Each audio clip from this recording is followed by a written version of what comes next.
investment of months to get to the same level of work that I have in certain places. And then it gets tricky.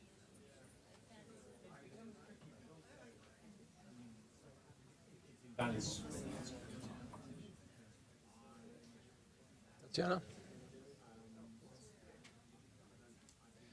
All right, folks. Welcome, everybody. Normally a panel with Alex de Waal, Tatiana Karayanis, and Judith Verheyen, sorry, my Dutch is not so good, would lead to a sellout. But one of the moral hazards of having a fragility forum is that the audience, the public, is split around 7 ways. So I think there's another session on countering violence, extremism, climate change, and anything else associated with conflict and fragility at the World Bank. So great to have you here, and I'm sure we're going to have a very interesting discussion with Alex, Tatiana, and Judith, focused primarily on their work in Central Africa and the Sudans. For those of you who don't know me, my name is Bernard Harborn, and I am in the global practice on social and urban. And I run a work stream on justice and security with, I have to say, a lot of difficulty working with inside the august financial institution of the World Bank as to what the hell the bank should be doing on justice and security. So I've been reading the work of the JSRP with a lot of interest in terms of what lessons it has for policymakers. So it'd be really interesting to hear from the team in terms of the drill down and some of their findings and research. So I will hand over to Tatiana, and then we'll hear some of the work from Judith and Alex, and then we'll open in usual fashion to the floor and have a good discussion around their work. Over to you.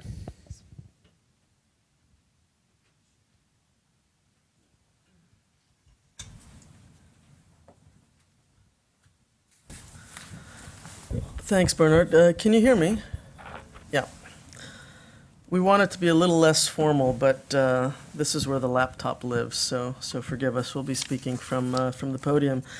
Let me just begin with a few introductory comments about the Justice and Security Research Program, its genesis, and some of our findings. And then Alex will drill down a little bit further in some of it, and Judith will finish with some concrete cases and implications for donors and approaches to peace building. We started this work with funding from DFID about 5 years ago. We're in the last year of this research consortium. And the idea was we were convinced that the evidence base on which much conflict research is based was very thin. And we actually were able to document this through a year of evidence papers and studies. So we sought initially to strengthen the evidence base of conflict studies with rigorous field-based research in 4 countries, DRC, CAR, South Sudan, and Uganda. And second, we sought to understand how what we then called at the beginning end users, and promptly regretted it. And then DFID took it up and very quickly, and others. And we decided to use the term beneficiaries, or basically just local communities, to inject a bit of agency in these communities. We sought to understand how these local communities organize themselves to access justice and security, 2 what we think are the most fundamental public goods, especially in post-conflict settings. So we began with the premise that public authority conditions access to justice and to security. So the type of public authority you have conditions, or at least shapes, people's access to justice and to security. So the findings so far of the JSRP have been contributing to what's really an emerging field of research about the production of public authority in conflict areas. And we think this provides a very useful lens with which to understand the daily processes of governance in violent settings. Now, increasingly, as many of you know, attention is being paid to the role of non-state actors in producing local political orders and carrying out governance functions that have traditionally rested with states. So part of it isn't new, looking at the multiplicity of actors in governance and in service provision. But the current debate on public authority has been triggered by two related discussions. The first one is on state failure and state collapse. This has attracted a lot of attention from policy circles and development actors, even has lended the title to this forum. But it epitomizes the mainstream understanding of states in conflict-affected regions.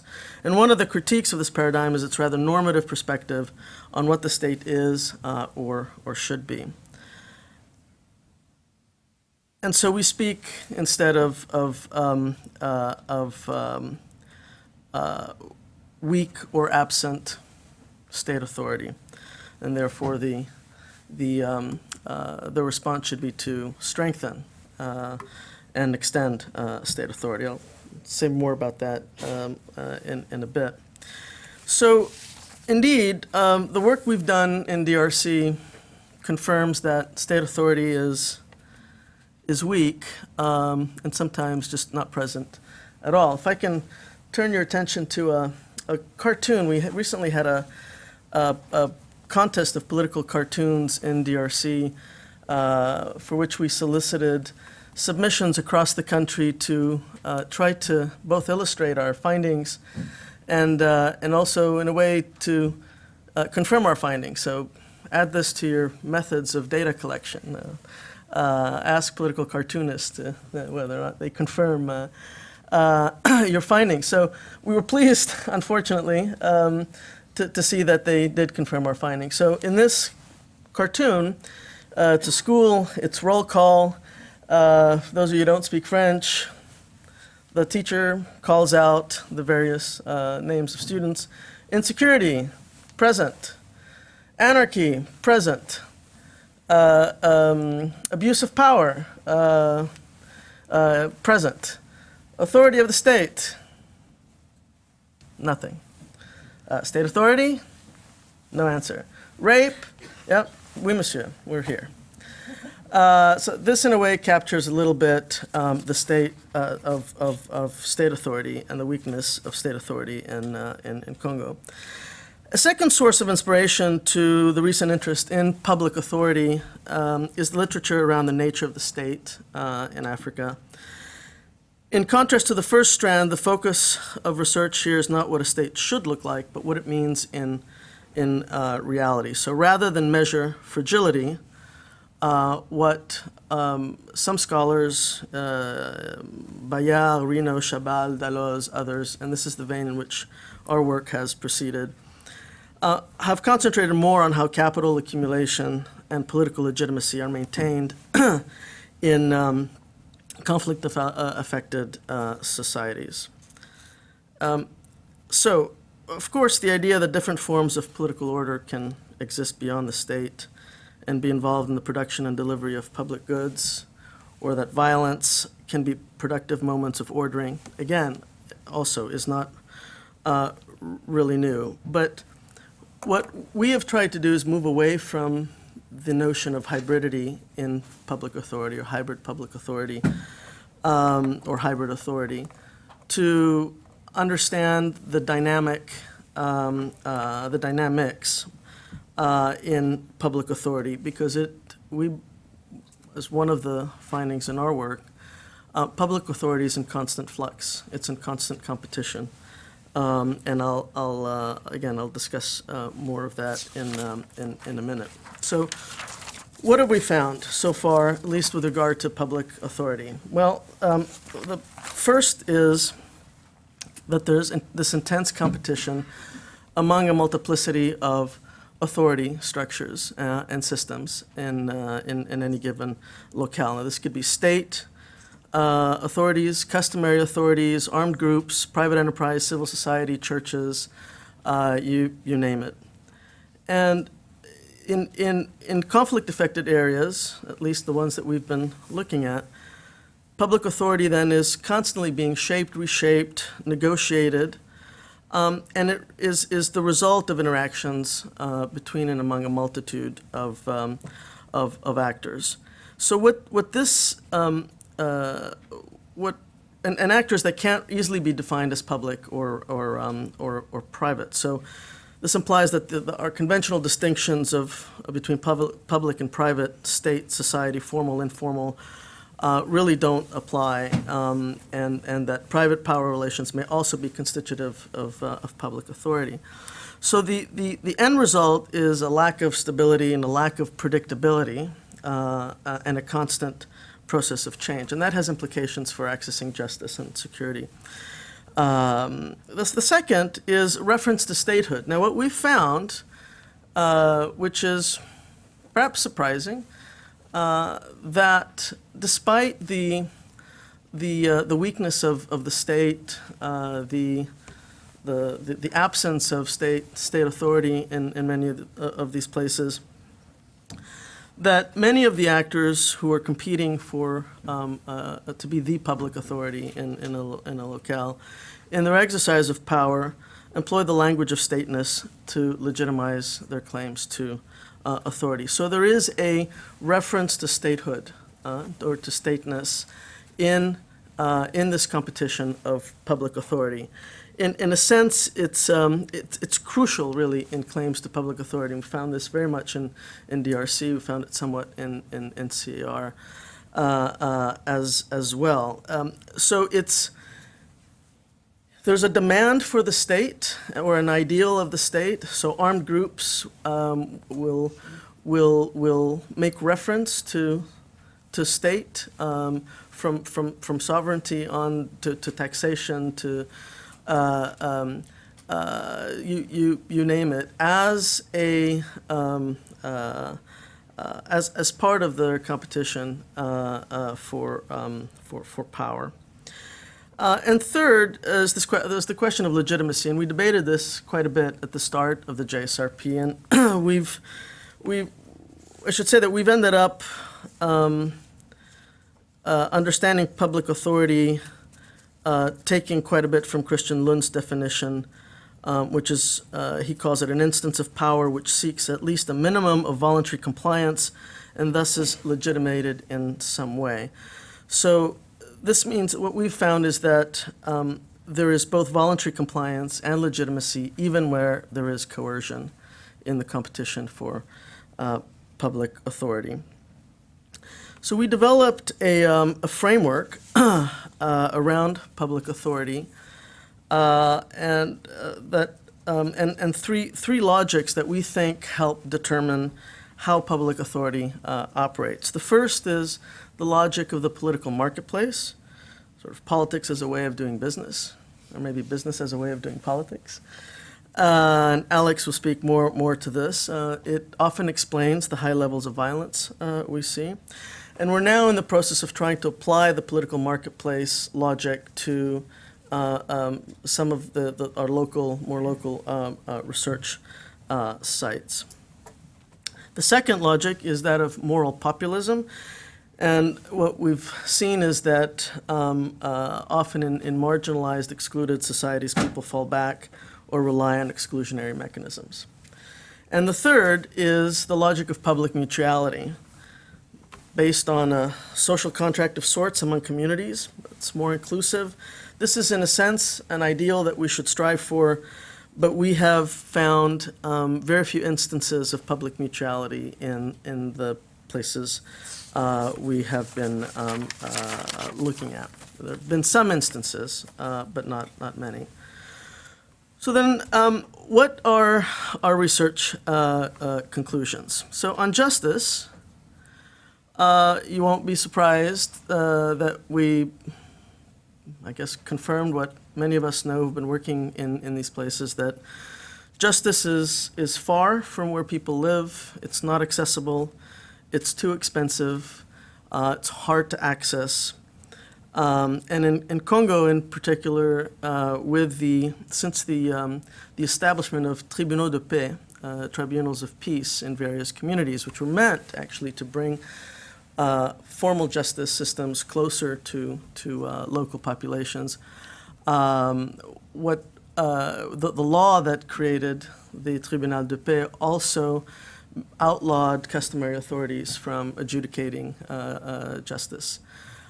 So what this means, though, is that these Tribunal de Paix at times are 200, 300, 400 kilometers away from where local communities live. And so we have another cartoon, and this is actually the winner of the cartoon contest.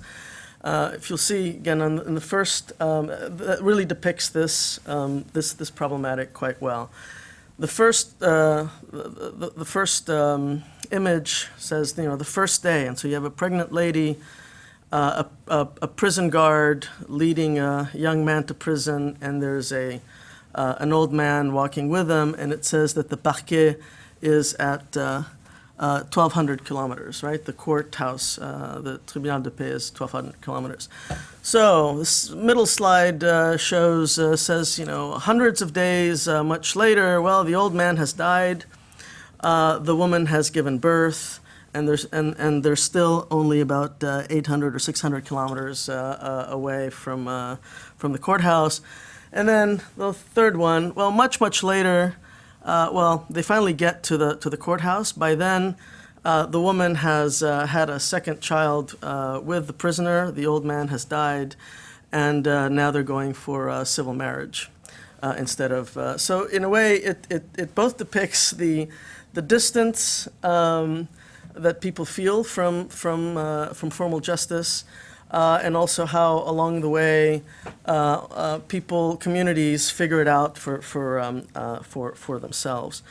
But what we've also found is that because of this problem in formal justice systems, the fact that it's too far, it's too expensive, that you have a multiplicity of actors who come in to try to mediate conflicts. So these are anything from mediators, peace rooms or chambres de paix, churches, NGOs, UN Habitat, armed groups, private actors. In fact, the FEC in Congo, the Fédération d'Entreprises Congolaises, which is the Federation of Private Enterprise in Congo, has its own mediation structure. So we are seeing this improvisation of structures aimed at mediating conflict in local communities. And some justice systems, and so we're seeing this fragmentation across justice systems, and some of them are actually quite exclusionary and won't tolerate other systems, whereas others are fine operating alongside other systems. So the results of this and the effects and outcomes of justice then become unpredictable. So what you have as a result is forum shopping. So you'll go to the mediator or to the entity that will give you the deal that the best deal that you can get, or the deal that you can live with. And the danger for donors then is that they will, by supporting again this multiplicity of a range of mechanisms, is that they will only add to the fragmentation of justice and actors and systems rather than trying to find a way to coordinate. So the question of justice being unpredictable is key. On security, I think this cartoon is pretty self-explanatory. This driver's truck broke down. He had a flat tire. He's trying to fix it. There's a police patrol that's coming down. It's at night, and everyone's terrified. They're hiding in the back of the truck, and the driver is praying to God that the police patrol, instead of seeing it as a savior, is hoping that they will leave him alone. So obviously the security services are themselves a source of insecurity. So what we've seen also in security is the similar dynamics we've seen in justice, a fragmentation, sort of similar fragmentation, multiplicity of security mechanisms, what we call multi-layered security provision that Judith will speak to a bit further. So despite these layers of security providers, both formal and informal, especially in eastern Congo, insecurity persists. So despite all the investments the international community has made on security, there's been little long-term impact on security. And the reason for this, we think, is because the basic governance structures have been left unaddressed, and that's, I guess, one of our key conclusions. Related to this also is that one reason violence persists at the local level, at least in Eastern DRC, is because armed groups are embedded in local and national elites. So the local is never truly local. So we have local manifestations of violence. The sources of this violence can be traced to often external sources. At least they're linked to translocal, provincial, national, even global politics and capital flows. This brings us to this, and I'll wrap up, the extension of state authority, which is what so much of the donor community is focused on. Now, one of the things we've found is that strengthening state authority is not peace building, and this may be kind of an obvious conclusion to some, but it might induce additional conflict because what you're doing is strengthening one actor among many in what's a constant competition.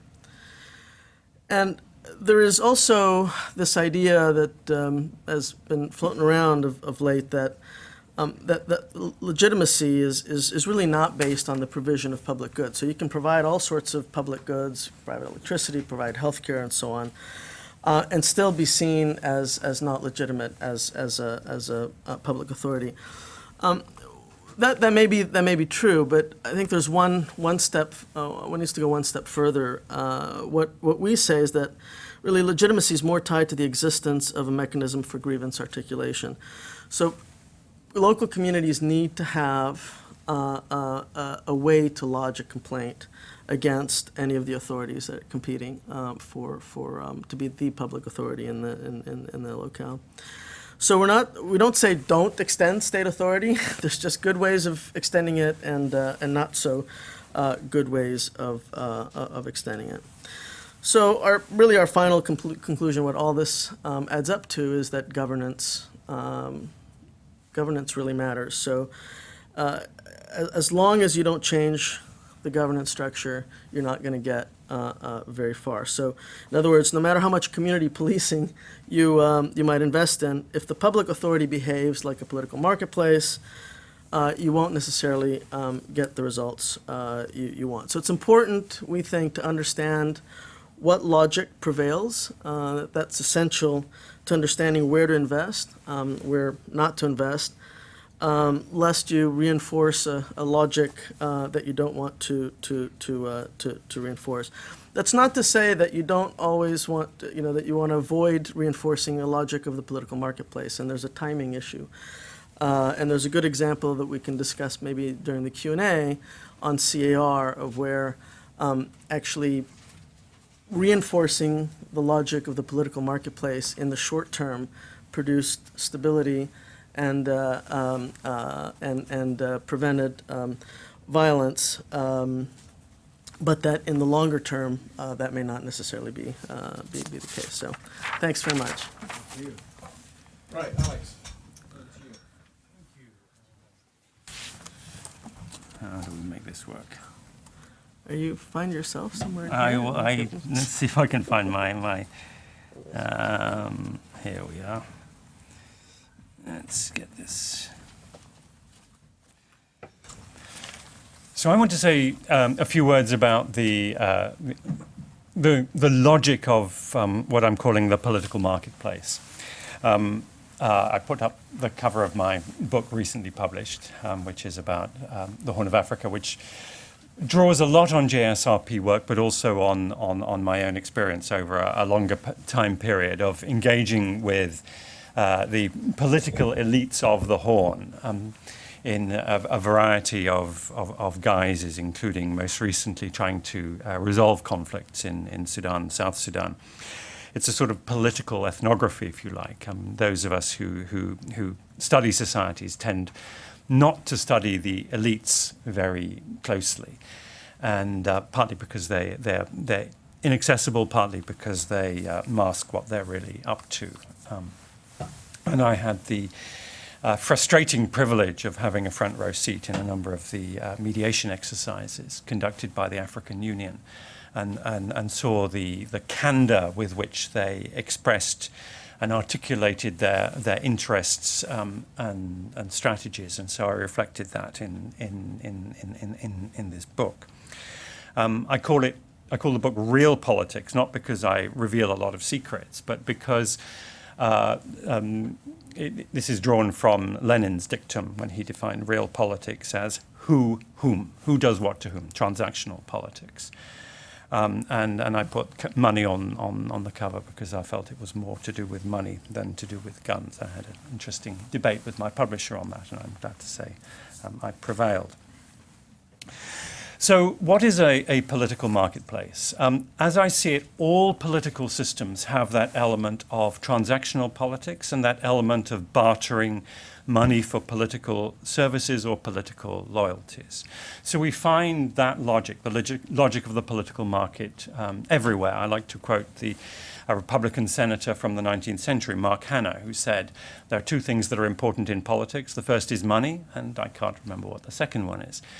Indeed, if you look at the current election campaign, you'll see the influence of money in politics. You'll also see moral populism, Donald Trump. You'll see public mutuality in the form of Bernie Sanders. So those logics are pretty much present everywhere. What I see as distinct in a number of the countries that we are concerned with, particularly in sub-Saharan Africa, but also in parts of the Middle East, is that this transactional politics, this bargaining of financial resources or licenses to acquire financial resources for political services and loyalty is the principal mechanism. It is not subordinate to the laws, rules and institutions of a well-established political system. It is that system. And the political institutions and laws and norms are subordinate to that. So if you invest in institution building in, say, Somalia or South Sudan or Congo, you are investing in a particular little element within a political market structure. And your investment, let's say, in building a reputable Ministry of Finance or a Ministry of Health or a local department will be the effectiveness of that will be entirely contingent not on that institution itself, but on the wider forces of the political market. And if those change, or if the individual in charge moves, that little bubble of integrity will be popped and will no longer exist. So we're not talking about state building. We're not talking about the transition to an institutionalized or developmental order. We're talking about day-to-day, week-to-week, month-to-month political business management. The key concepts that we have in this are ones that are drawn from the vernacular used by those political elites, like a good anthropologist. You use the concepts that are in common currency amongst the people you're studying to examine the phenomenon.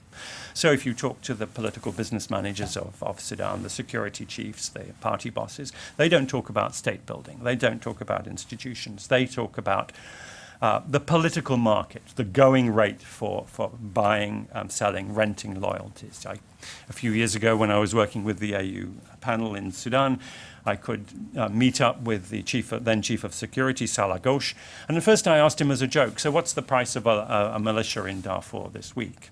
But without blinking an eyelid, he would give me the reply, and then he'd explain why it had gone up and down. For him, it wasn't a joke. It was actually how he ran his business.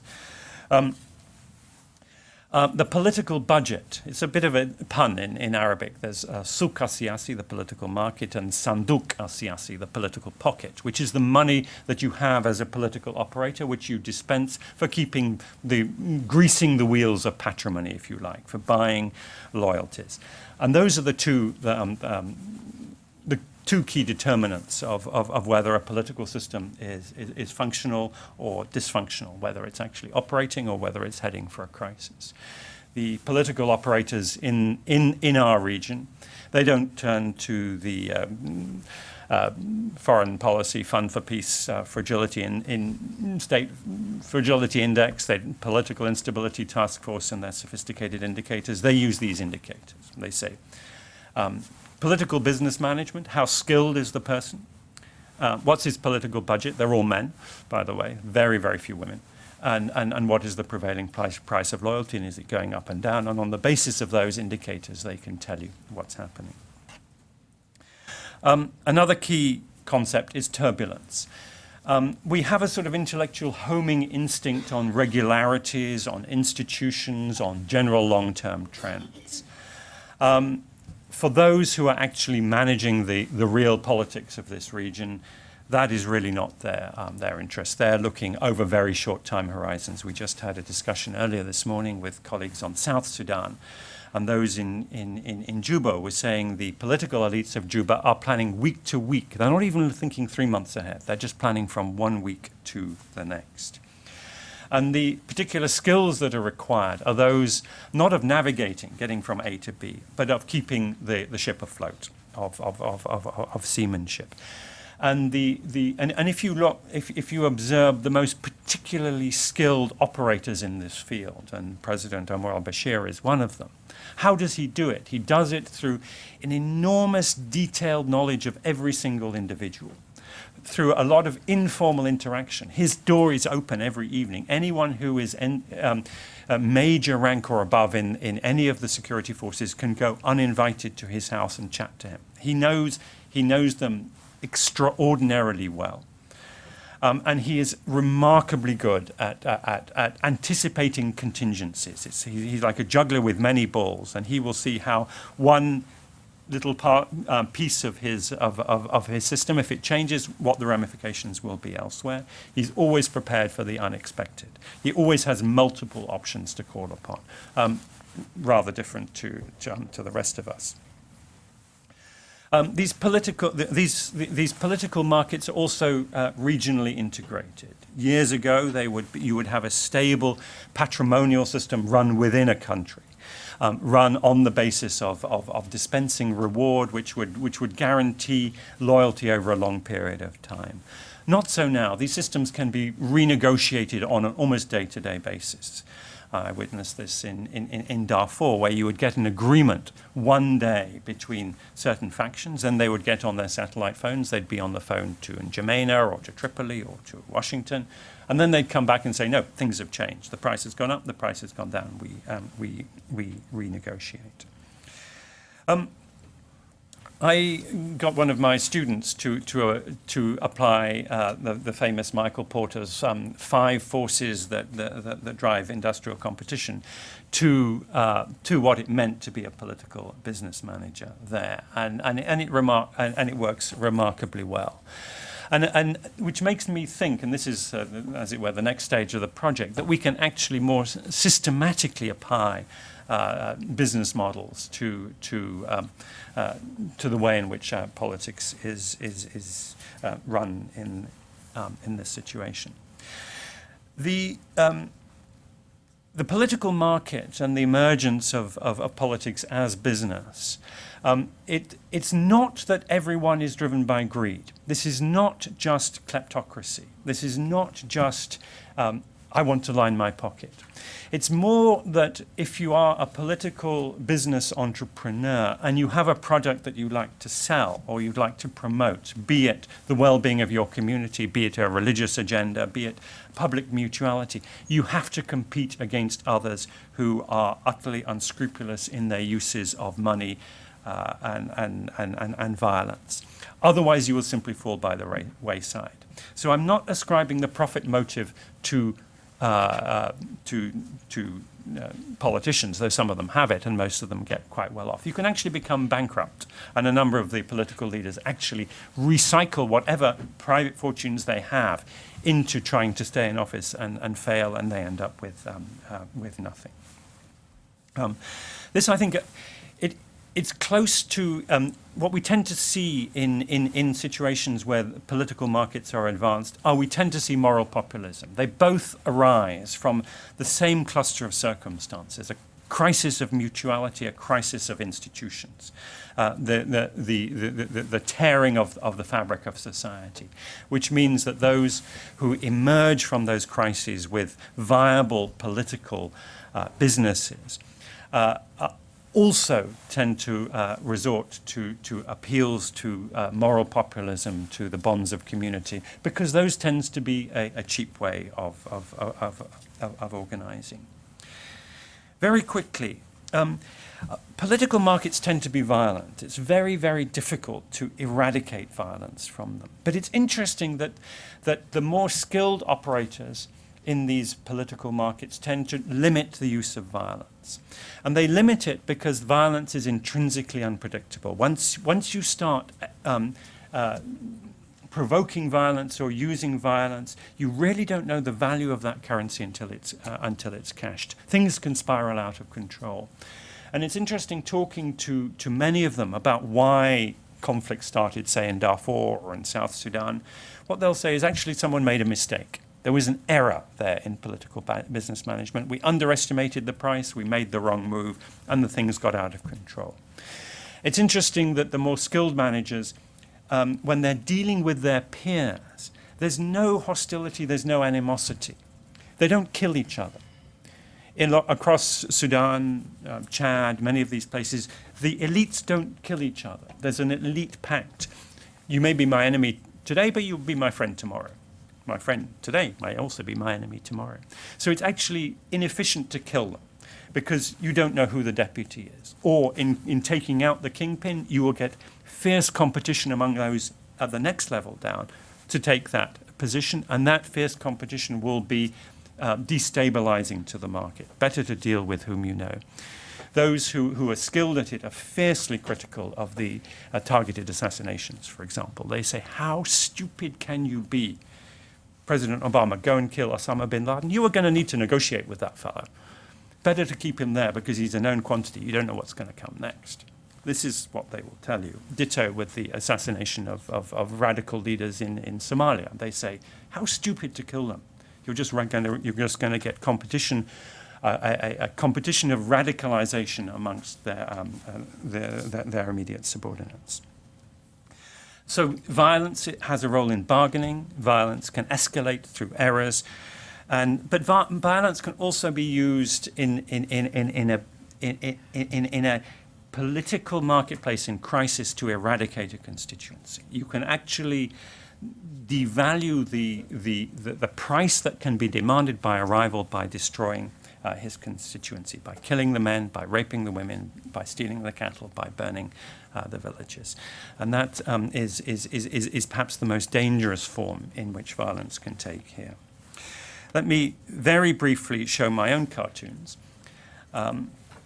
This is a cartoon of how the South Sudanese political market worked when it did work, and you see all this money gushing out of the oil pipeline.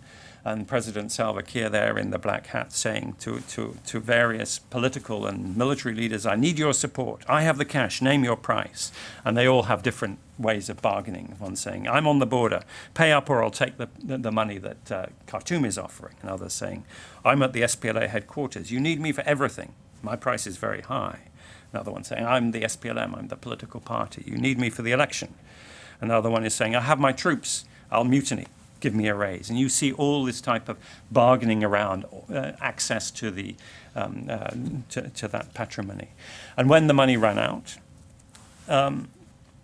because of the mismanagement. It wasn't because the system was corrupt. Corruption was an underlying problem, but the mismanagement of a corrupt system was actually what caused the war in a political market analysis. So the President Salva Kiir simply couldn't pay the going rate. The price of loyalty is elastic upwards, but not downwards. When you run out of money, they're not going to demand less, at least not for a while. And unable to pay for it, they fell to fighting one another.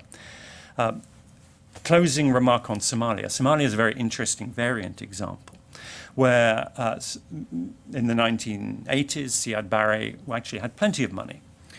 And the current government is actually pretty well funded, but it's a very unregulated political market. They can't control the price of loyalty, and actually, however much money is poured in, it can rarely compete with the money provided by, however much money is poured in by people like us, by the bank, the European Union, the United States, etc., can't compete with a very high price of loyalty, which is fueled by a deregulated market and money coming in from elsewhere.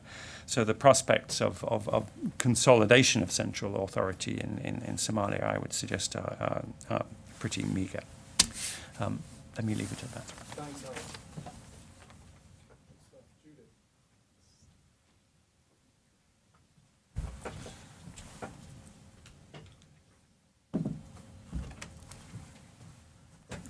It's up here somewhere, yeah.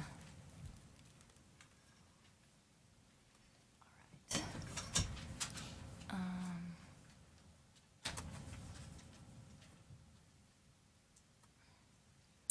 So I'm moving a bit back from the elite level to the community level, although what happens in the Eastern DRC at a local level resembles a little bit a kind of local political marketplace in some respects. I'm speaking today about the notion of multi-layered security governance. I'm not sure actually to what extent I think that the term multi-layered security governance is adequate in the case of the DRC. I haven't made up my mind yet on that. But the term multi-layered seems to imply some sort of relatively static and clearly identifiable layers. But what I'm observing in the DRC actually more resembles a kaleidoscope in which there's like a heterogeneous amount of pieces whirling around in very volatile manners and creating constantly shifting outcomes. I think the notion of multi-layered security governance has been on the table for about a decade now. It's been important analytical concept, but also I think in donor circles.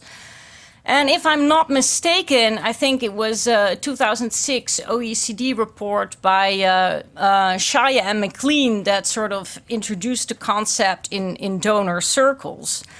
It started from actually a critique on the state centrism of then mainstream donor approaches to security and justice reform, saying that, okay, these only focus on state security providers, whereas what we observe in reality is that there's a host of actors involved in security and also in justice provision. Actually, state security actors are often a part of the problem because they also tend to provide insecurity.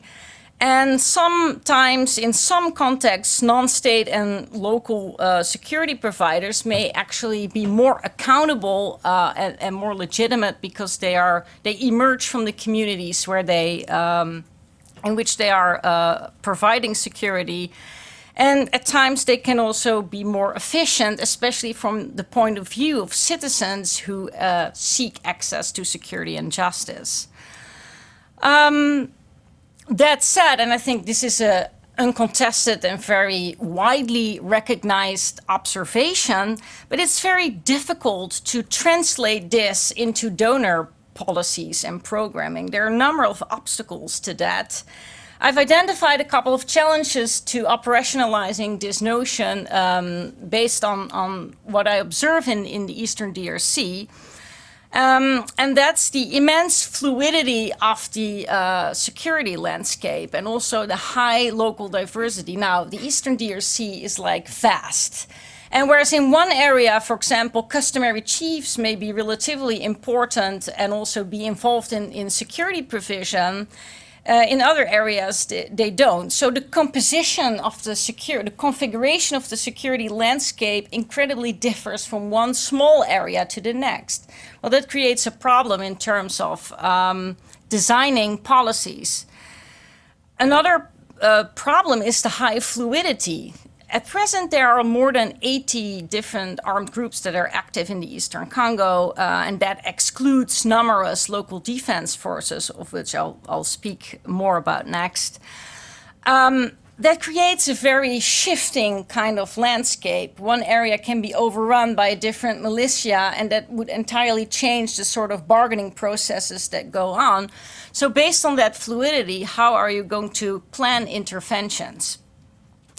Something else is that external support may actually cause shifts in power relations and legitimacy. If non-state actors are suddenly invited to, for example, participate in formal platforms, it means that their legitimacy, the basis of their legitimacy also changes in the sense that they are now also recognized, for example, by state structures or, for example, by donor institutions as security providers. Now, that means that actually their accountability towards local communities can diminish because they have outside sources of legitimacy now. The same, of course, applies with where non-state security providers start to actually receive sources of income. This may all cause a lot of competition for legitimacy, for authority, also for money at the local level, especially with state security providers. That's something that we observe very strongly in context where non-state security providers are present. There is a constant competition with state security providers. So any type of interventions may change these very sort of fragile equilibria that we observe and create new conflict. In that sense, I wrote down, yesterday's protector is tomorrow's predator, and that's something that we actually do observe. Actors who did provide at point X in time a decent amount of security may turn gradually into predators at point Y. And in that sense, it's very difficult to plan interventions with such a fluidity and heterogeneity. Something else as well is that very localized initiatives remain very difficult to scale up and may therefore have limited sustainable impact. Now, speaking a little bit about the DRC, I'll just highlight a couple of general features of the security landscape there and then go into one case study example of local defense forces in one area that I conducted research in. As I said, there's an enormous amount of armed groups that are active, and the state security services function very erratically. Now, there's the combination of limited trust in the state security service and a high level of inter-community conflicts actually makes that a lot of communities resort to the discourse and practice of self-defense. I think Tatjana was talking earlier about moral populism. Now, the discourse of self-defense is very clearly mobilized by local elites who feel threatened by other communities who often have armed groups that are linked to these, recruited from among these communities. This is often on an ethnic basis. And if communities do not trust the state security forces to protect them in case a competing community or an armed group linked to such a competing community will attack them, they think it's entirely legitimate to have their own self-defense mechanism. So what we observe actually in the Eastern DRC is sets of interlocking security dilemmas whereby communities distrust each other and do not have sufficient confidence that the state security services will intervene, which mobilizes a lot of popular and local elite support for self-defense groups. Like I said, what we also observe is a a lot of differences per area. In this respect, it's important to highlight also differences between rural and urban areas. Some of the interventions of non-state security providers were based, for example, on local neighborhood watch groups in urban areas. Now, the security situation in many isolated rural areas in Eastern DRC is so dire that any non-state security providers are military actors by nature. I mean, there are areas where basically without a gun you're not operating, and I think this is also good to keep in mind because this creates extra dilemmas for donors. If the non-state security actors are very clearly of a military nature, how can they actually be supported? Like I said, I'll briefly highlight one example of what I found in the mountains, the Moyen et Haut Plateau of Uvira territory, which is in South Kivu, where I conducted research. Here, this picture is actually a local defense group. Now, you see that they're wearing army uniforms. I think this ties into what Tatjana earlier said, that the idea of stateness is very deeply ingrained in thinking on political and social order. So anyone who tries to legitimate claims to authority will partly imitate the state and use symbols of stateness. And so you see that these guys are actually dressed in army uniforms, but they are a non-state security provider.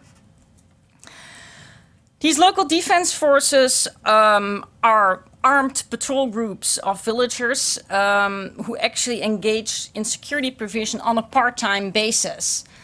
Now, the first groups in the area where I conducted research were formed in the wake of military operations of the Congolese army against rebel groups who started to conduct revenge attacks on the population.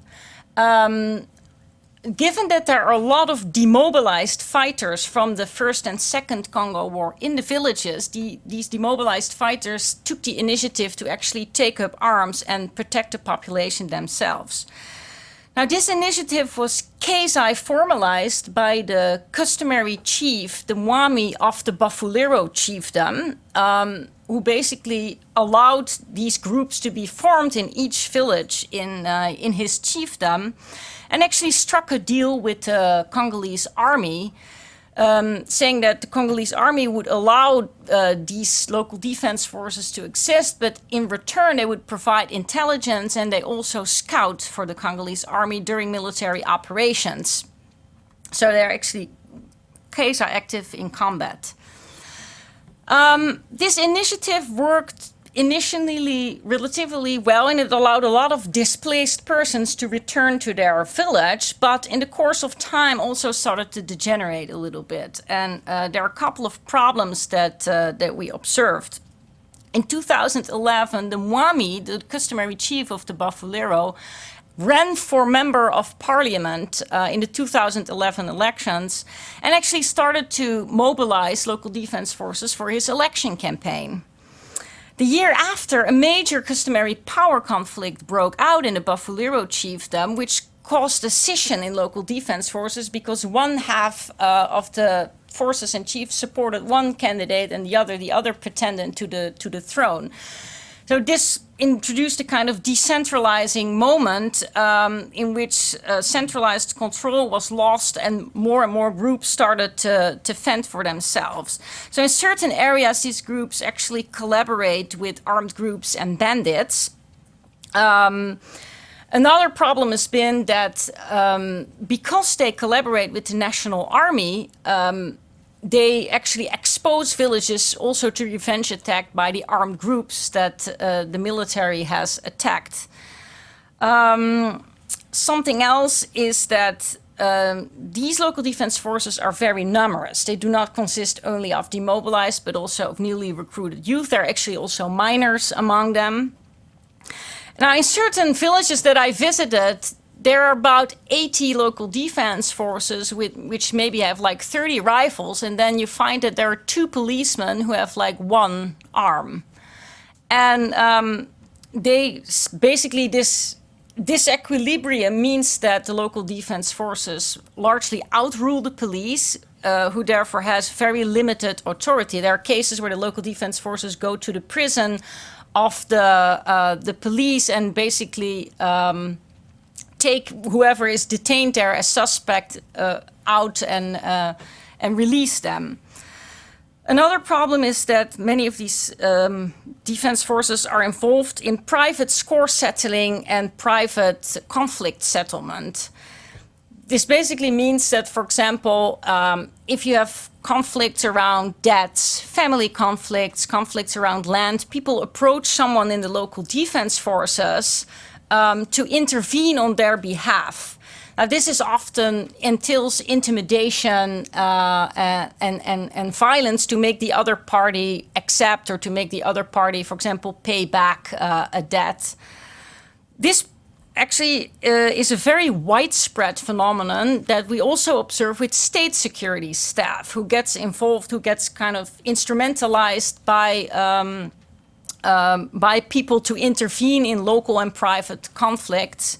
But for the local defense forces, because they are so close, many people have a neighbor, like a nephew, a cousin, or an uncle, that actually the threshold is lowered to solicit them to intervene in private and local conflicts.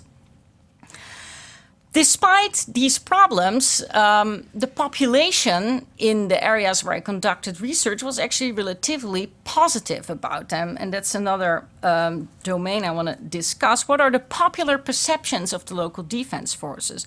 Now, on the one hand, they are popular indeed because they are seen as being close to the population. In Swahili, people will call them batoto ya hapa, so the children from here. Whereas the state security services are always described as Bato Kambale or Bakuya Kuya, which basically means those coming from far and newcomers. So there's clearly, they're seen as being close to the population, and they're also very clearly seen to bring security. But on the other hand, there are also widespread complaints about the irregularities, and many people have the idea that this is really not the way things should be. Actually, the states should be the primary security provider. And in very isolated mountain areas, people constantly highlight also the need for the presence of the state security services. They only want them to behave better than they do. These findings of this ambivalence towards state security forces is actually also, I think, shared by many other types of research, including survey research. For example, Oxfam conducts an annual protection survey, and their 2012 survey found that 75% of the communities identifies the army as providing protection. Also, their 2013 survey, they conclude and saying, in spite of a poor record, the majority of communities still see state institutions as the solution to their security. People say that a police and army presence is a step towards legitimate authority. Also, there was an institute, the McCain Institute conducted a poll in North Kivu in 2014, which shows a very high approval rate for the Congolese army. 69% of those surveyed say that they approved of the Congolese army, making it a more popular institution than actually the national government, international humanitarian organizations, and, for example, the MONUSCO, the UN mission in the DR Congo. Now, I think I regret a bit because I see that there are some people present here that conducted a lot of polls for the Harvard Humanitarian Initiative, but I think the findings were similar in terms of relatively high approval rate for the Congolese state security institutions, which is a bit puzzling, given that their behavioral track record tends to be relatively mixed. Also, this creates a bit of a dilemma for donors. Clearly, the population actually wants the presence of state security presence, but an improved state security presence. Like I also said, due to very high levels of insecurity, it becomes very difficult to have non-military actors in certain remote rural areas. But the behavior continues to be poor. However, the DRC presents a very challenging situation in terms of top-down, so national level initiated security sector reform. I don't have time to go deeper into the reasons for this, but quite limited progress has been made with national level initiated security sector reform in the Congo. There are like I said, various reasons like continuing preference for bilateral assistance and fragmentation among donors, very lukewarm enthusiasm in Kinshasa, ongoing warfare in Eastern Congo, which makes it difficult to reform an army that's also fighting at the same time. This has created a bit of a paralysis, and many donors are very hesitant to support either the police or the military in the Eastern Congo. And that has created a bit of the mentality of maybe we should actually support community-level initiatives that can help improve through bottom-up initiatives the behavior of the state security forces. This has been, for example, the thinking of the security pillar of the revised IFRS, the International Security and Stabilization Support Strategy, which in its current security pillar emphasizes what they call democratic dialogue, which implies that indeed local protection communities, local authorities engage in a dialogue with the state security forces that are present in order to hold them accountable and make them perform better.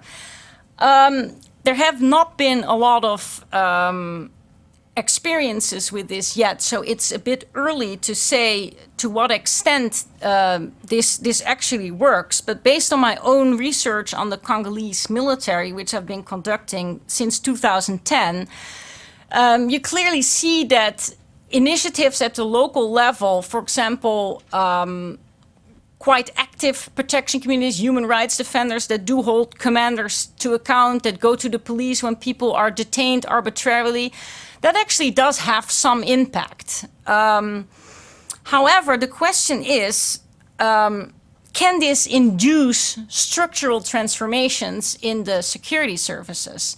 Because issues like the service conditions, which are very substandard in the Eastern DRC, where police and military are paid almost nothing, have no access to healthcare, etc., clearly cannot be changed. Nor can the patronage networks that riddle these state security institutions and which form a major obstacle to reforms. I think this was indicated by Alex earlier. In the political marketplace, actually, the army and the security institutions are an important bargaining chip, and it turns out to be very difficult to change at the structural level the way in which these institutions are run.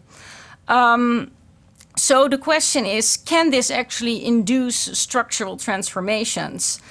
Something else that we've been seeing is that there hasn't been really complementarity of these bottom-up initiatives with the top-down reforms. So how can there be synergy if these are not harmonized in any way? To conclude, I think multi-layered security provision is absolutely a reality and should definitely be taken as an analytical point of departure for donor policies. However, it does seem to be very challenging to design programs that take this into account or that would actually support non-state security actors in very insecure and volatile areas. Community-level initiatives can be important to mitigate the negative effects of state security forces, but I think this should more be seen as a form of damage control than really as reform as such. But in a context that is as complex and volatile as the Eastern DRC, perhaps damage control is most that we can hope for. Great, thanks very much. Okay, so now the work is for you, the audience. quick reflections. I recall a discussion with a colleague of mine when we were thinking about how to work in Somalia from an international financial institution point of view.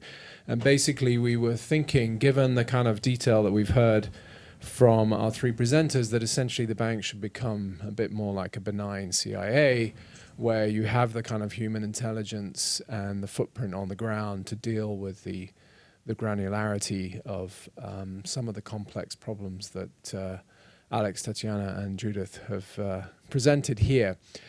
One question kind of strikes me is, are we dealing with durable disorders, or what kind of, and it's your last slide, Judith, and also Alex, some of your reflections on countries you didn't mention in, but are in the book, in terms of what are the pathways to, or trajectories to something which is a little bit more durable and less disordered.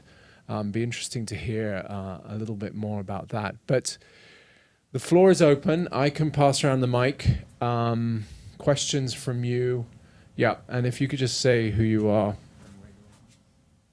I'm Julie Leonard with PwC. I've been involved in the security sector accountability police reform project in Congo for a long time, funded by DFID, which you've probably are aware of. My question is probably to all of you, but particularly to Alex, around the découpage in DRC.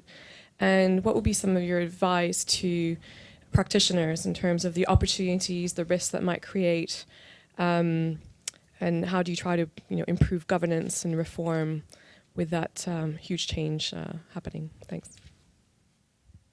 Yep. Hello, my name is Sebastian Albuja. I work with the American Bar Association Rule of Law Initiative. We work to build justice systems around the world. So you've probably encountered some of our work in the DRC, where we've have a program on mobile courts. So the purpose of that program was basically to bring the courts closer to the people. So the cartoon that you showed, that's pretty much the idea, to bring courts close. So obviously there's a feeling that that's just a drop in the bucket. The problem is so big, and mobile courts are expensive. And so there's a feeling of, how much really are we accomplishing through that. In any case, I have a specific question for everyone, really. So the theoretical framework that you have here of, the public authority being negotiated by multiple actors, the political marketplace, do you have any sort of prescriptive recommendations for programming out of this? Or is the finding that sort of we're in a dismal situation where, in economic theory terms, it's better not to mess with the market so as not to introduce further distortions, and you let the forces of the market work themselves out? Does that analogy sort of transport itself to the political marketplace? And in any way, how can international actors, conduct programming in a way not as to make the conditions worse in the marketplace? Yep, over here. Hello, my name is Meskram Gaber-Georges, and I am an Ethiopian who goes to the School of Public Policy in George Mason. So my question is I think it was Ms. Karianis, who you mentioned earlier, that you have these informal local community mediators that work for justice reform. And with all the resources that we've thrown into these mediating services that use local forces, what about using counseling or informal trainings for these groups, local groups? It can be village groups, that are culturally involved, so that they have a standardized and structured way of giving counseling and mediation services. Have we looked into that? The second question I have is, I've encountered some DoD contracts, I think a few years ago, from Department of Defense into civilian police training in the DRC as well as the Central African Republic. And it seems that it was focused, it had the top-down approach that was mentioned earlier. And it seemed that there was information hoarding, and whoever the parts or the people who've got the training did not pass it down. And it was a way of them to use it for their own selfish reasons or to get legitimacy. So is there a way that we can use the bottom-up approach where, I know it's very costly, but we can focus on, a few soldiers that have lower ranks that can have, an in-depth influence among their peers, and not and kind of solve the in-coordination problem that was mentioned. Thank you.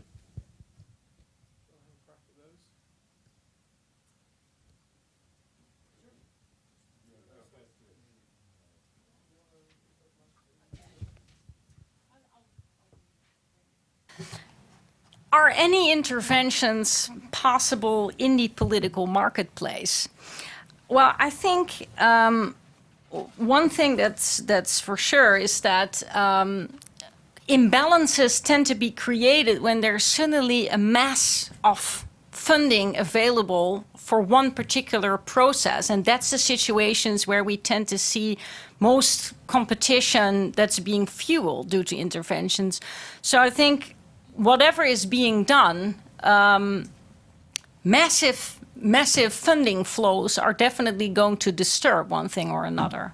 I mean, we have seen this very clearly, for example, with, to take just an example from the Eastern Congo, with the donor flows that were available for sexual violence, which indeed created interesting and had also some perverse effects just because of the amounts of attention and flows that were available for one specific topic. And I think this is a problem more generally with hypes, funding hypes that everyone jumps into. That's bound to create problems and imbalances. So the only thing I think we can say to that is try to be hype resistant to a certain extent. Just a very quick remark about the bottom-up approach. It's interesting indeed that you name soldiers, right? I mean, the whole problem with the military is that it's, of course, a highly hierarchical institution. And there's absolutely not much that subordinates can do without permission from their superiors. And this is the whole problem, especially with the military. Whereas you can work with, for example, more decentralized types of security providers, the military absolutely remains a highly centralized institution, although the level of centralization in, for example, the Congolese military is through patronage networks that go from the bottom up to the top in Kinshasa, rather than through formal command structures, but it is hierarchical in a sense. And that makes any types of reforms from the bottom up very difficult, because it will hit at a certain level. It can't spread further through the institution. So you have to work actually with the top in order to achieve sustainable reforms or structural impacts.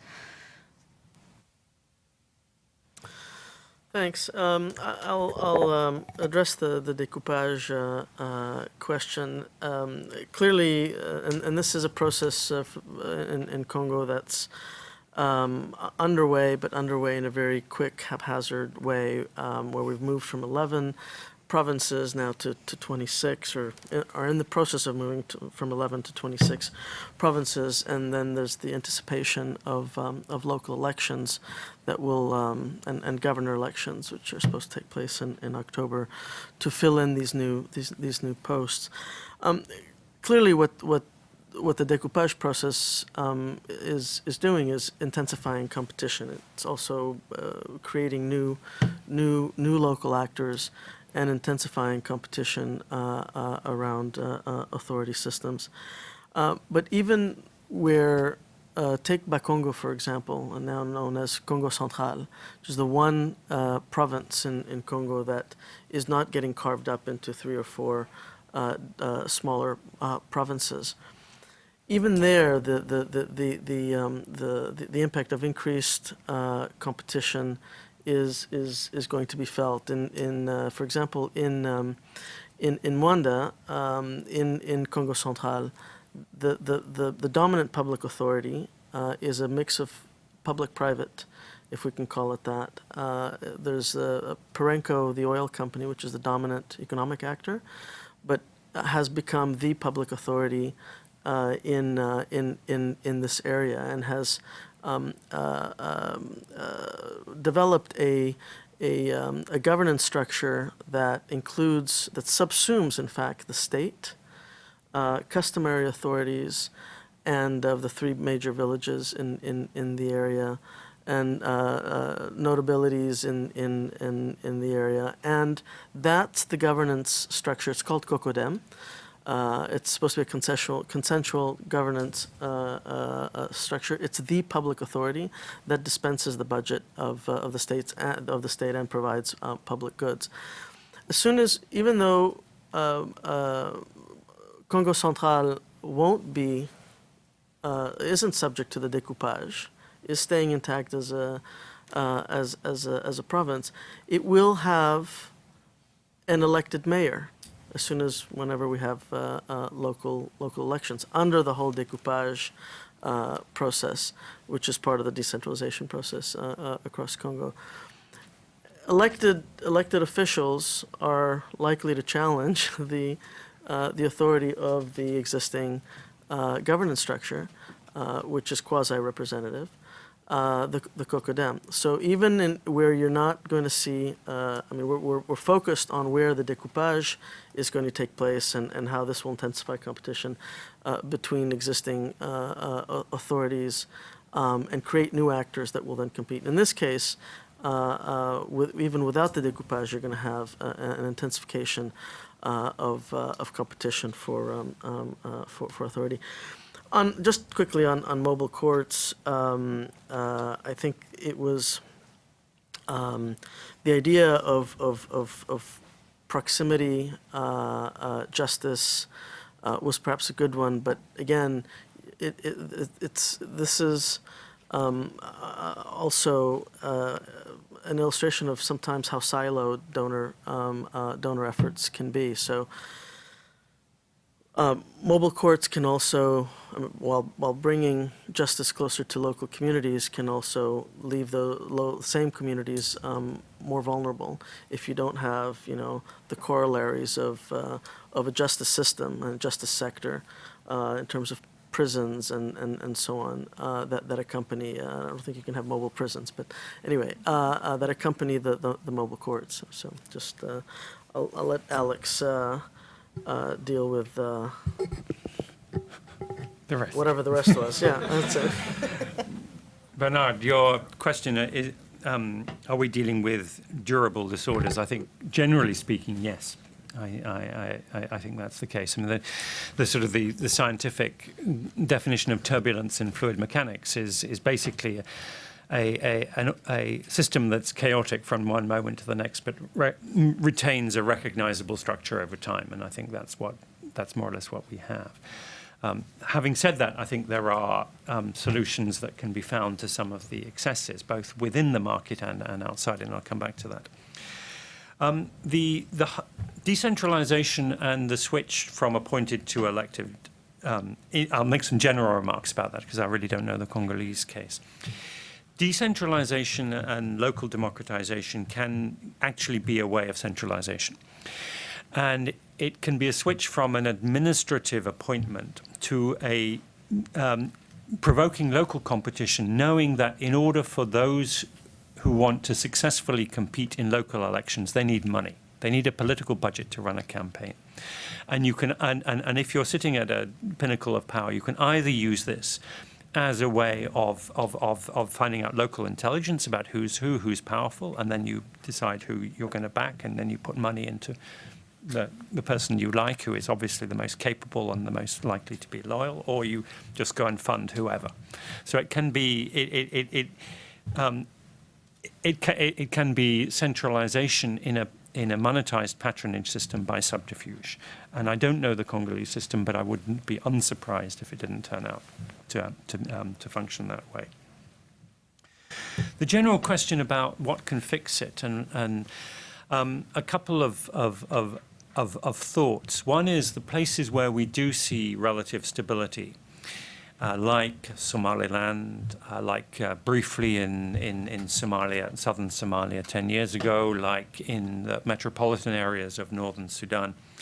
It tends to be because the sources of political finance have come together and have set the rules of the game. And so if we look at where is political money coming from, some of it's from aid. Larger amounts come from security cooperation, which has usually got very few political strings attached other than go after the bad guys. And if you can pretend that you're going after enough terrorists, then you'll get very substantial amounts of money. Until very recently, commodities, particularly oil, that obviously yields some, and gifts from wealthier governments. In this case, in the Horn of Africa, particularly the Saudis and the Emiratis, because of the war in Yemen, they're getting very interested in the Horn, giving a lot of political money. If those who provide political money could get together, if the World Bank could convene a Somali Chamber of Commerce, for example, and basically say, okay, we want you to draw the line between political finance and corruption and to regulate political finance, then I think you might get some serious traction. If we try and do it with your own money through programming, I don't think you're going to get anywhere, frankly. Security sector reform, it's very rare in this region to find a political leader who doesn't have a military constituency of his own. And I think and it's almost impossible to find a case of effective security sector reform. I mean, there are one or two cases, but they're not ones that are externally driven. They're very much locally demand driven. And I think understanding how we can get the demand for SSR is an absolute prelude for moving in that direction. Okay. Last round. Lots of people in the room, so come on. Good morning. My name is Sylvie. I am from Democratic Republic of Congo, and I've been working in Congo for 10 years in the eastern of Congo. My point is that I'll react to the Judith's presentation. She shows one fact, which is she shows that it's a possibility that they can change the power, and external intervention can change the power that she shows. And as we can see in the context of Congo, there is a lack of just public power, public authority. And the current situation is that the population is prepared to go to the next elections, and there is a very clear need to be empowered in terms of understanding to whom we have to vote and how we have to elect which will be maybe a great representative. But the thing is, I saw what you presented. You didn't really point out the time when the external intervention will be impactful. Because from my experience from 2006, I had to support the civil society. And the point was that the amount of money, the donor came very late, was like 6 months before this election, and that wouldn't even help the local community. So how do you address these factors? You recognize that this is important to have an external intervention as one factor. We can change positively or negatively the situation in this situation is kind of Congo. Sorry to rush you. Okay. Tony down here. Thanks, Bernard. Tony Gambino, consultant. Two questions. First for Alex. I liked your analysis a lot about how these leaders are constantly going back and forth and in a sense are managing conflicts. And then sometimes it's mistakes. It's not a... So I'd like you to talk a little bit about South Sudan and how you see the situation now, and going from Bernard's point of view of, okay, how do you put it back together again? What is it if there's... what are the paths that might manage this political competition and these political bargains that have broken down so badly, and we now have this disaster in South Sudan? My question for Judith, and I suspect you might want to say something about this too, Tatiana, is I wonder how you'd add another layer to your analysis, and that is, at least some of us think there's been a pretty remarkable shift in the influence of outsiders on Eastern Congo in the period you've been studying, and that particularly relates to actions by Rwanda. And so I just like your thoughts on to what degree in your research you see that having an important influence on the behaviors of these variety of local and national actors. Okay.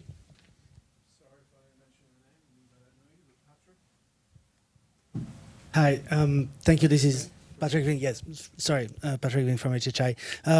Lots of information to process. I guess I wanted, if possible, for you to go back a little bit on those concepts of legitimacy, trusts. There is a strong sense of the state in Eastern Congo, and I think it translates in some what we see trust in some elements, state security actors, but not in the justice elements. How does that work? And in some ways, how does that tie to a transaction around politics, the idea of the state, the expectations of the state? It relates to the découpage, where we see from the population perspective very strong expectation that it will lead to improved services and so on. So does that create legitimacy? How does that factor into transactions around politics and legitimacy? I'm conscious of time, but it's also an interesting discussion. So. Hi, my name is Megan Price. I work at the Klingendal Institute in the Netherlands. My question might be a little bit directed to both Judith and Alex. I'm very much struck, and your analogy, Judith, towards a kaleidoscope of actors. That's something I'm familiar with, or also working with in our work. And we're looking at, let's say, more of a spectrum of actors and a spectrum of security providers who might fall somewhere within the predatory end of the spectrum or the protector end. And our understanding is trying to work with how those actors get nudged in one direction or another, and what incentives might compel them to become more predatory or to become more protective, and how we could use information like that to help governance actors try to leverage and bargain. And this is perhaps where, Alex, your understanding of the political marketplace, and I take note that the money on the cover was very provocative, but what other forms of political legitimacy might be equally used as a capital for bargaining, and how could that incentive be used to perhaps nudge actors towards more protective structures? Okay. All right. Let's wrap up the questions and back to the panel before we close. South Sudan's pretty dire. It's basically a state that is subordinate in the regional rankings and has been the subject of others intervening in it, and that continues to be the case. On the other hand, it has recently been a very expensive market and a highly militarized market. So those interventions, so that none of the regional players have sufficient money or sufficient troops to be able to be truly effective in anything other than very, very specific tasks.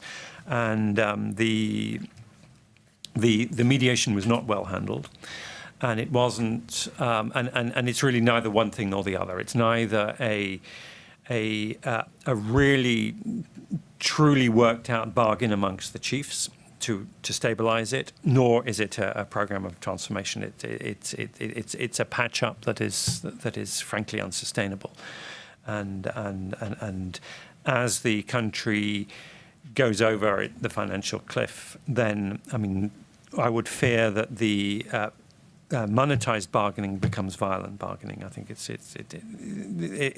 the downside risks are very, very high at the moment. Legitimacy in a political market. Frankly, most of the players aren't concerned with the legitimacy. It's just power. And power is either the gun or money. What we tend to see, however, in appeals to political legitimacy is, instead of in an earlier era, the modernist era, which is now past. Modernism, state building is people are nostalgic for it. We used to have that. We don't have it anymore. And that was an era when nationalism was highly legitimating. Now, we, in the same way as as political settlements are very transient, are very unstable bargains, so too legitimacy tends to be something that is hotly contested with ideological and ethnic and other projects quite mutable. That, I mean, I don't really have an answer to Megan in terms of what other forms of political legitimacy might be. Might be there as bargaining chips, other than these forms of appeal to transient but potentially dangerous forms of moral populism. Just quickly, just being mindful of the time, Tony, on the shift that we've seen in the last couple of years on approaches by key international actors on Rwanda, have clearly had impact on the ground. We saw that with the M23, although I wouldn't even begin to suggest that the defeat of the M23 was due just to donor pressure on Rwanda. It's actually a reconfiguration of the FRDC was a big part of that as well. But again, we may have seen some impact, especially on patronage networks emanating from Kigali on Eastern DRC. But we're now all holding our collective breath on Burundi, so I'm not sure that we're seeing comparable results on Burundi. I think somebody, I don't know if it was in this round or earlier, asked about what are some of the ways to fix this, given this fairly dark picture we've painted. Part of the problem with academics is that we're very good at telling you what the problem is, but not so good at telling you how to fix it. But one quick example, and just to bring in the Central African Republic, and this is, when I was mentioned earlier about that one should both avoid reinforcing certain logics that shape public authority, but you can also use them, especially in the short term. So, in 2014, the donor community decided, and I won't tell you how, but somehow we were somewhat involved in this, decided to put money into the Central African political market to prevent the bottom from falling out, as a way to stabilize the start of the transition, the new transitional government, by paying government salaries for 3 to 4 months, without the guarantees that most donors want, which is the integrity of a payroll and paper trail for the money. I mean, the reality was that the money was put into as an injection of funds into the political market, and it did what it was meant to do, which was to provide the kind of injection of funds necessary in that moment, in the short term, to allow for the transition to run its course. So again, these logics, I mean, there are ways to take advantage of them in key moments and in the short term. I'll try to be super brief. First, maybe on the external interventions. I didn't go into this at length for lack of time, but there have been certain conjunctures where international actors have had some influence on processes in the security sector. For example, during the transition from 2003 to 2006, there was the CHAT, the Comité International d'Accompagnement de Transition, who, during the military integration process, at times played some role in brokering some deals between different factions, for example. So that was a moment when they had some leverage on what was happening.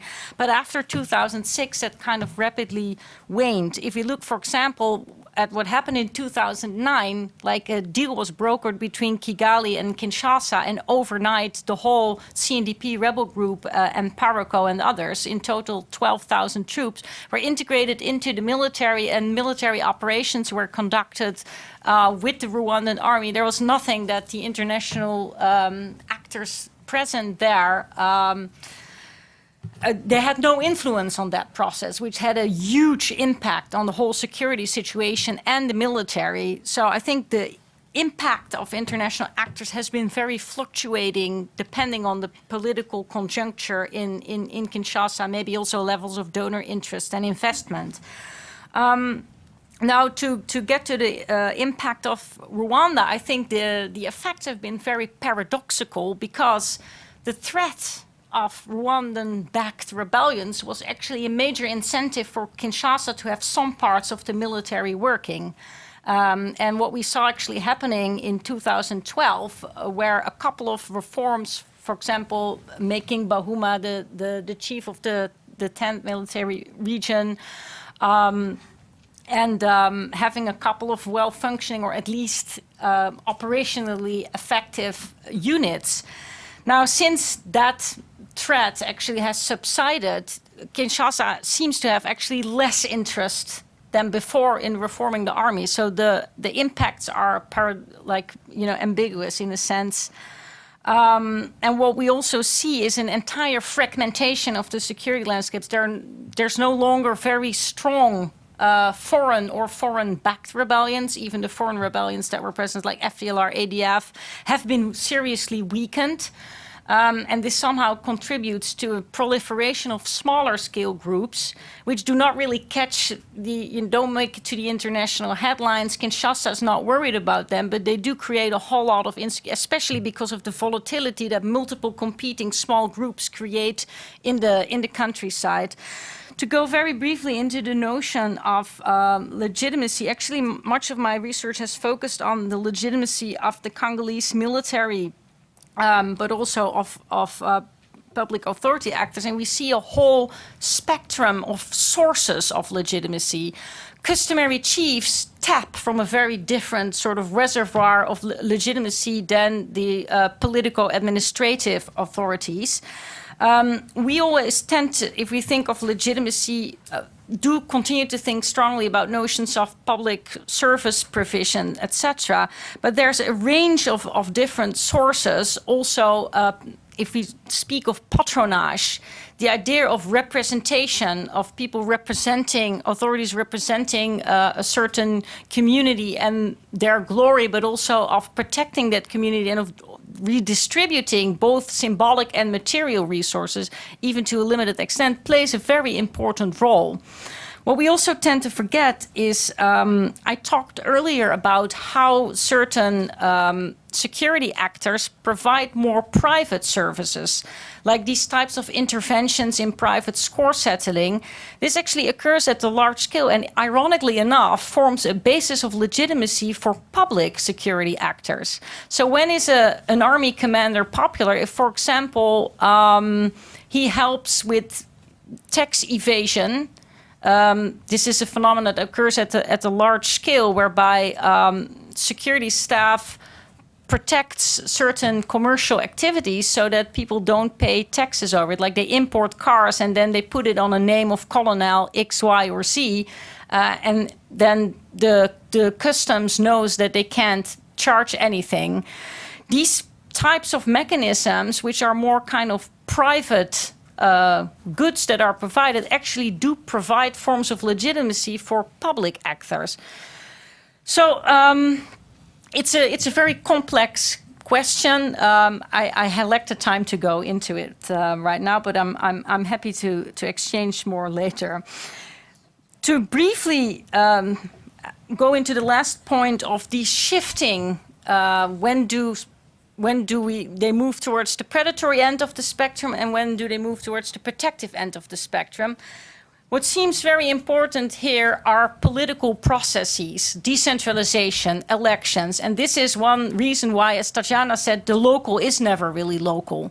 right? The legitimacy of local actors, the way in which they behave is very much influenced by political processes that are often initiated at the national level.